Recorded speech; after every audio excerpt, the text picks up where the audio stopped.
Now, Wednesday's announcement that Cheddar Man, a Mesolithic hunter-gatherer who lived here 10,000 years ago, was dark-skinned with blue eyes, turned upside down many people's ideas about early Britons. Pale skin and fair hair didn't appear in Europe until after the arrival of farming, around 3,000 years later than Cheddar Man. Now, no one knows how the dark-skinned and fair-skinned Britons viewed each other then, or even if they would have met. But today, we do know that the colour of a person's skin does affect their chances in life. A recent survey by Nat Sen for the Runnymede Trust found that 26% of the sample admitted to being racially prejudiced. 18% thought that some races or ethnic groups are born with less intelligence. And 44% found that some races are naturally harder working than others. But while people of colour are more likely to end up in prison, white working-class boys are still at the bottom of the heap educationally. And as Beyoncé's dad remarked this week, it's easier for those black female artists with lighter skin to become a success than it is for their darker sisters. Is Britain still racist? After you've written this fascinating book, Brit-ish, which has caused a lot of stir and a lot of very, very interesting debate and conversation. But here's the question which you have to be asked, right? Middle-class girl, private school, successful journalist. How has racism held you back? So I was really glad you read the facts you did in your intro, because I feel like it's freed me from the need to prove that racism exists in society. Because whatever statistics you want to take, the ones that you mentioned, a quarter of people in the workforce who have ethnic minority heritage have been discriminated against or bullied by a manager in the last 5 years racially. Half of black African households live in poverty. Twice the number of young people from ethnic minority backgrounds are unemployed compared to their white counterparts. You know, the list is endless. I have written this book because I've had a very privileged life. I'm not a victim. I have had so many opportunities, and everywhere I've gone in society, whether it's the media, the bar, working in development, I have seen structural unfairness against people of colour everywhere I have looked. And I feel that it's a responsibility for me to use my platform to speak about these things, because if I don't, and other people who have, this is a class-based society, so if you need to have privilege like me in most cases to even be able to access platforms like this where we're sitting right now. So I'm speaking about what I see affecting all of us, whatever our race, because we all live in this structural and racialized How much is it race? What about the success of the East African Asians and the Chinese? So one of the things that I'm calling for with my book is a much more sophisticated discussion of race. You know, terms like BAME... So what about that question? Well, we are not all the same. You know, BAME people are not one monolithic group. If you look at people of South Asian heritage in the NHS, they're overrepresented at consultant level.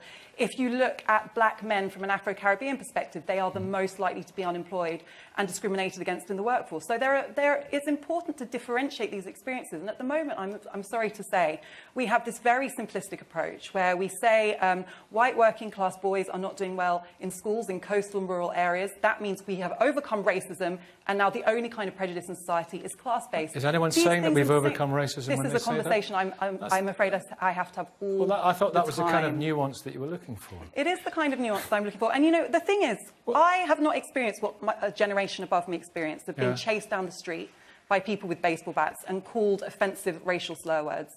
That's not been my reality. That doesn't mean that racism... I think it hasn't gone. And if you look at, especially since Brexit, there has been a spike in overt acts of racism. But that has not been my experience. My experience is about a much more insidious and therefore hard to articulate racism that remains pervasive, which is based on 400 years of history, which doesn't disappear overnight. Thank you. Professor Swaran Singh.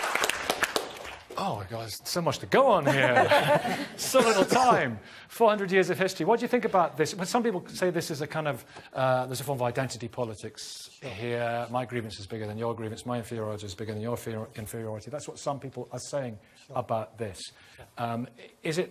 What's your interpretation of that? It's a bit simplistic? It is. I've been here 28 years. The third day that I was in Britain, I was assaulted by 3 white young men who thought I was an Iraqi. Since then, I've seen structural and individual racism, and I've also seen the enormous progress Britain has made in those 28 years. Now, I could either judge Britain by the handful of bad experiences I've had, or the millions of ordinary, everyday interactions with ordinary, everyday white British citizens. The question is, Britain racist? What, as compared to what? As compared to an utopian mythical society where nothing bad ever happens to anyone, Britain is probably racist. As compared to human societies as they've existed or as they exist now, Britain is one of the fairest and most tolerant societies. That does not mean that racism does not exist.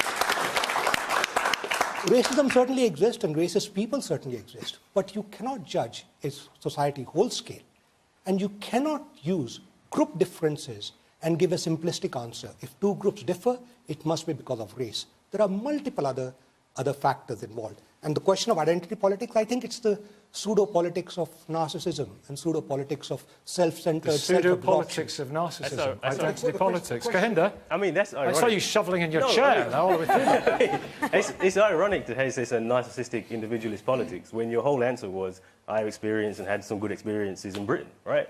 And actually, if you're looking at racism, you have to look at the collective. You have to look at, and you can't find any statistic that doesn't have racial bias in it, not one. And I could go for like an hour and tell you all of them.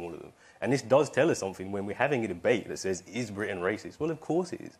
And you want to have these comparisons to other countries, and that's not the point. The point is that racism is in the DNA of this country.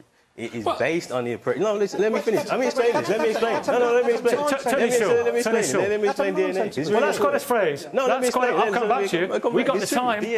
I've got the inclination. You've got the points. Look at all the guests.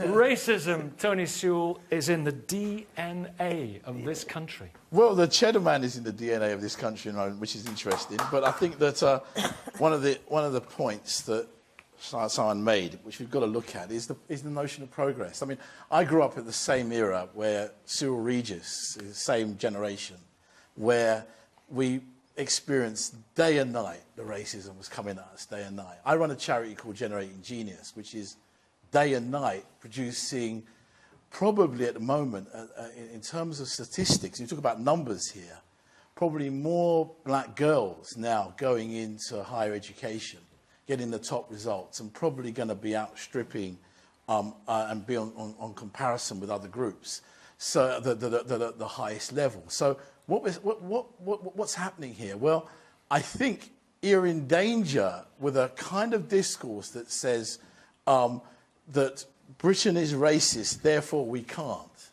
You'll just make the lives of those children just a sense that we can't progress. It takes away the real power of agency. Yeah. The word out of my mouth. Agency. And I think that's the drive. And you know where we are at the moment? In a couple of weeks, we celebrate the 70th anniversary of the Windrush generation. That was that group that came from the Caribbean, was asked to come over here. Massive resilience of those people that stood the racism, you know, and came out. And what was characteristic of that generation was that, and I think if they were here now and speaking, they wouldn't recognise this notion that is Britain racist, and I agree with Sarwan. They would see a massive improvement. And unless you're inside that, and unless you're dealing with that, you can't move on and you can't progress. Do you agree with people who say there's a victimhood thing going on here? Absolutely. Or do you think that's patronising? Absolutely. And I think really? I think the victimhood has become so incessant that it almost feels as if I fight day and night really with some of my young people to kind of come out of that mentality. It's almost like what you're thinking is holding you back. And that's really the framework. Ash, I will be with you because Kahinda, I interrupted him on the DNA point. And so pick up, I'm sure you might want to not just pick up the points, but respond to Tony. I mean, I think this when I say the DNA, the Britain's wealth is established on slavery, genocide, and colonialism. It is. And we can have a whole session on that. And it's not just that. Why did we come in all these numbers? We came because they needed to build the nation, build social democracy, etc., etc., etc. That's what you call racial. They brought us in the country just to do that work. Is there and then while we're here, it's a point. This is a really important point. You have to understand. It's not victimhood to understand that you are racially oppressed if you are black in Britain today. That's not victimhood. Let me finish. And let me explain. No. Who's doing well? Black unemployment. Hang on a second. No.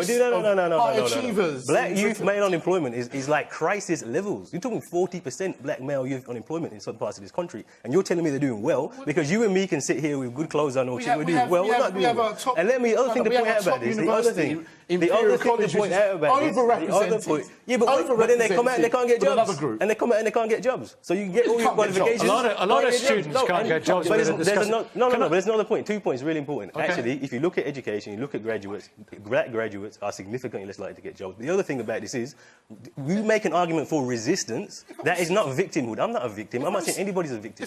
We're talking about politics and about movements. If I was sitting in Sunderland now, I'd be looking at this and saying, in Sunderland, I could be sitting in Knowsley in Liverpool. I'm picking up some areas. And the same argument would be running. It's not necessarily the white people have been poor since before we were here, and they'll be poor if we were never here. That's basic society. Kahinda, Ash, I will be with you. One here for Tony, 1 second. Tony, Ash, Kahinda. Sure.